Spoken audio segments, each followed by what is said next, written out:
এখানে এই যে বাজার আছে ভাতৃসংঘ ক্লাবের, সেই বাজারের উপরে একটা নির্মাণ কাজ চলছিল। সেই নির্মাণ কাজটা চলাকালীন হঠাৎ করেই এটা হুড়মুড়িয়ে ভেঙে পড়ে সাধারণ পথ চলতি মানুষ এখানে যারা ছিলেন তাদের উপরে, এবং বাজারে যারা এসেছিলেন তাদের উপরে, এবং যারা দোকানদার ছিল তাদের উপরে ভেঙে পড়ে। এবং ঘটার পরেই দেখা যায় একজনের পা দুটো কেটে গেছে, কেটে বাদ হয়ে গেছে, আর সব চাপা পড়ে আছে। তাদেরকে উদ্ধার কার্য চলছে। এখন পুলিশ এসে গেছে সঠিক সময়ে এবং দমকলও এসে গেছে, উদ্ধার কাজ চলছে। এখনো কতজন তলায় পড়ে আছে সেটা না ধ্বংসস্তূপ সরালে সেটা এখনো পর্যন্ত বোঝা যাবে না। আচ্ছা, এই বিল্ডিং এর অনুমতি আছে কিনা? হ্যাঁ, এই বিল্ডিং এর অনুমোদন আছে কিনা এটা একটা সন্দেহ, মানে এটা একটা প্রশ্ন চিহ্ন রাখে, প্রশ্ন চিহ্ন আছে।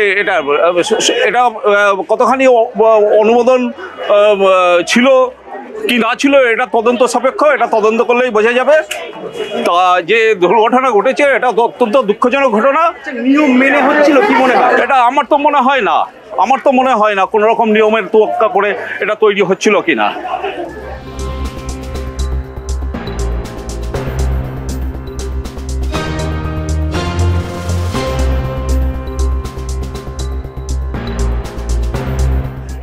রানাঘাট সংলগ্ন আনুলিয়া পঞ্চায়েতের এই বাজারটি অত্যন্ত ব্যস্ততম বাজার রানাঘাট শহরের।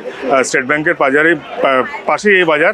একটা মর্মান্তিক দুর্ঘটনা, পুরো একটা বিল্ডিংয়ের কনস্ট্রাকশনের সামনের পোর্শন ভেঙে 5 জন মানুষ চাপা পড়েছে, তার মধ্যে একজনের পা পুরোটাই বাদ গেছে। আমরা মনে করছি এর ভেতরে কোনো ষড়যন্ত্র লুকিয়ে আছে। আমি জানি না পঞ্চায়েত কীভাবে কোনো বিল্ডিং পাস করার কী পারমিশন দেয়, কী প্রসেসে এগোয়। তার জন্য আমি মনে করি একটা পূর্ণাঙ্গ তদন্ত দরকার। রানাঘাটের প্রশাসনও আছে, পৌরসভা সহযোগিতায় নেমেছে, পুলিশ প্রশাসন আছে, এলাকার লোকেরাও আছে, সহযোগিতা করছে। তো এই ঘটনাটা যদি আরও সকালে হতো তাহলে আরও সাংঘাতিকভাবে অনেক মানুষ মারা যাওয়ার একটা সম্ভাবনা তৈরি হতো। সেই জায়গায় আমি আশা করব যারা আহত হয়েছেন তারা শিগগিরই সুস্থ হয়ে ফিরে আসুক, এবং এই বিষয়টা যেন পূর্ণাঙ্গ তদন্ত হয়। আমি আইসি সাহেবকে অনুরোধ করব সেই বিষয়ে যেন আলোকপাত করে।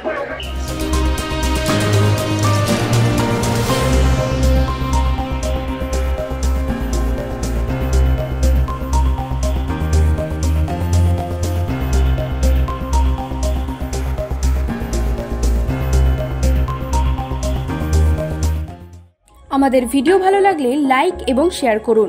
কমেন্ট সেকশনে গিয়ে জানান আপনাদের মতামত। আরও ভিডিও পেতে আমাদের চ্যানেল সাবস্ক্রাইব করুন এবং প্রতি মুহূর্তে খবরের আপডেট পেতে প্রেস করুন বেল আইকন।